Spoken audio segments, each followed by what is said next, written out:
Hello ನಮಸ್ಕಾರ. Welcome to Sonu vlogs. ಇವತ್ತು ನಾನು ಡೈಲಿ ವ್ಲಾಗ್ಸ್ ಮಾಡ್ತಾ ಇದ್ದೀನಿ. ಏನಪ್ಪ ಅಂತಂದರೆ ಇವತ್ತು ನನ್ನ ಮಗಳಿಗೆ 3 ಕಂಪ್ಲೀಟ್ ಆಗಿ 4 ಇದ್ದಿದೆ ಅಲ್ವಾ, ಅದಕ್ಕೋಸ್ಕರ ಅಂಗನವಾಡಿಗೆ ಸೇರಿಸ್ಬೇಕು ಅಂತ ಹೋಗ್ತಾ ಇದ್ದೀನಿ. ಅದಕ್ಕೆ ಕೇಳ್ಕೊಂಬರೋಣ. ಇಲ್ಲಿ ನಮ್ಮ ಮನೆ ಹತ್ರ ಒಂದಿದೆ, ಅಲ್ಲಿ ತುಂಬ ಚೆನ್ನಾಗಿ ಹೇಳ್ಕೊಡ್ತಾರೆ ಅಂತ ಕೇಳಿದ್ದೀನಿ. ಇಲ್ಲಿ 4-5 ಕಡೆ ಎಲ್ಲ ಕೇಳಿದ್ದೀನಿ. ಎಲ್ಲರೂ ಹೇಳಿದ್ದು ಅಲ್ಲೇ ಚೆನ್ನಾಗಿದೆ, ಅಲ್ಲೇ ಸೇರಿಸ್ಬೋದು ನೀನು ಅಂತ ಹೇಳಿದ್ರು. ಅದಕ್ಕೆ ಹೋಗಿ ಕೇಳ್ಕೊಂಡು ಬರೋಣ ಅಂತ ಹೋದೋ. ಆ್ಯಕ್ಚುಲಿ ಇವತ್ತು ತುಂಬ ಮಳೆ ಇರೋ ಕಾರಣ ಮಕ್ಕಳು ಸಹ ಅಷ್ಟೊಂದೇನು ಬಂದಿರಲಿಲ್ಲ. ಆಯಿತು ಓಕೆ ಅಂತ ಅಂದ್ಬಿಟ್ಟು ಕೇಳ್ಕೊಂಡು ಬಂದಿದ್ದಾಯಿತು. ಮಕ್ಳಿಗೇನಾರ ನೀವು ಅಂಗನವಾಡಿಗೆ ಸೇರಿಸ್ಬೇಕು, ಏನಕ್ಕೋಸ್ಕರ ಸೇರಿಸ್ಬೇಕು ಅಂತಂದರೆ, ಈಗೆಲ್ಲ ಮೊಂಟೆಸರಿ ಅಂತೆಲ್ಲ ಇದೆ.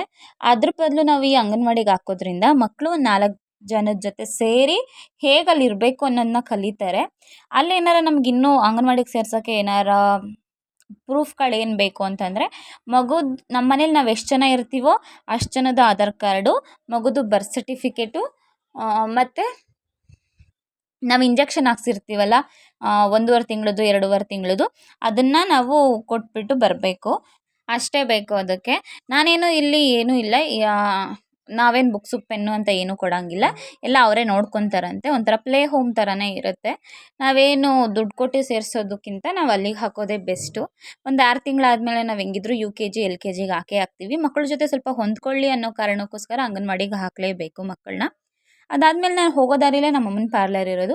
ಅಲ್ಲಿ ಹೋಗ್ಬಿಟ್ಟು ನಾನು ಬಾಗಿಲು ತೆಗೆದಿಟ್ಬಿಟ್ಟು ಕಸ ಹೊಡೆದ್ಬಿಟ್ಟು ಕ್ಲೀನ್ ಮಾಡಿಬಿಟ್ಟು ಬಂದೆ ಅಷ್ಟೇ. ಇದಾದಮೇಲೆ ನಾನು ಹೋಗೋ ದಾರಿಲಿ ಈ ಗಿಡಗಳು ಕಾಣ್ತು. ಅದಕ್ಕೆ ಈ ಗಿಡಗಳ ಬಗ್ಗೆ ಹೇಳೋಣ ಅಂತ ಬಂದೆ. ಏನಿಲ್ಲ, ಇದು ಒಂದೆಲ್ಗ ಏನಕ್ಕೆ ಅಂತ ಯೂಸ್ ಮಾಡ್ತಾರೆ ಅಂತ ನಿಮಗೆಲ್ಲ ಗೊತ್ತಿರುತ್ತೆ. ಮಕ್ಕಳಿಗೆ ಓದೋದ್ರಲ್ಲಿ, ಬುದ್ಧಿ ಚುರುಕು ಮಾಡೋದ್ರಲ್ಲಿ ಒಳ್ಳೆ ಜ್ಞಾನ ಕೊಡುತ್ತೆ ಅಂತ ಕೇಳ್ಪಟ್ಟಿದ್ದೀರಾ. ಇದನ್ನು ದೊಡ್ಡ ಪತ್ರೆ ಮತ್ತು ವೀಳ್ಯದೆಲೆ ಅಂತಾರಲ್ಲ ಅದನ್ನು ನಾವೇನಾರು 3 ತಿಂಗಳಿಗಿಂತ ಒಳಗಡೆ, ಅಂದರೆ 6 ತಿಂಗಳಿಗಿಂತ ಒಳಗಡೆ ಇರೋ ಮಕ್ಕಳಿಗೇನಾದ್ರು ಇದ್ದರೆ ಸ್ವಲ್ಪ ಬಿಸಿ ಮಾಡಿಬಿಟ್ಟು ಹಚ್ಚಿದ್ರೆ, ಕುಡಿಸಿದ್ರೆ ಆ ರಸ ಜೇನುತುಪ್ಪದಲ್ಲಿ ಶೀತ ಬೇಗ ಹೋಗುತ್ತೆ. ದೊಡ್ಡ ಮಕ್ಕಳಾದರೆ ರಸ ಕುಡಿಸ್ಬೋದು. ಇಲ್ಲ ಅಗದು ತಿನ್ನೋ ಅಷ್ಟಿದ್ರೆ ಅದಕ್ಕೆ ಸ್ವಲ್ಪ ಬೆಲ್ಲ ಮತ್ತು ಲವಂಗ 2 ಸೇರಿಸಿ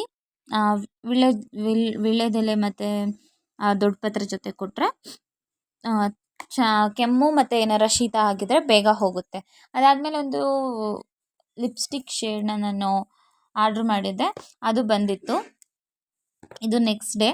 ನನ್ನ ಮಗಳು ನೆನ್ನೆ ಹೋಗಿ ಕೇಳ್ಕೊಂಡು ಬಂದಿದ್ನಲ್ಲ, ಇವತ್ತು ಹೋಗಿ ಬಿಡೋಕ್ಕೆ ಹೋಗ್ತಾ ಇದ್ದೀನಿ. ಅಲ್ಲಿ ತುಂಬ ಜನ ಮಕ್ಕಳು ಬಂದಿದ್ದರು. ನೆನ್ನೆ ಸ್ವಲ್ಪ ಮಳೆ ಇತ್ತು ಅಂತಂದ್ಬಿಟ್ಟು ಇವತ್ತು ಪರವಾಗಿಲ್ಲ. Thank you. ನನ್ನ ವಿಡಿಯೋ ನೋಡಿದ್ದಕ್ಕೆ ಸಪೋರ್ಟ್ ಮಾಡಿ, ಲೈಕ್ ಮಾಡಿ. ನಾ ಹೇಳಿದ್ದು ಅರ್ಥ ಆಗ್ತಾಯಿಲ್ಲ ಅಂದರೆ ಹೇಳಿ.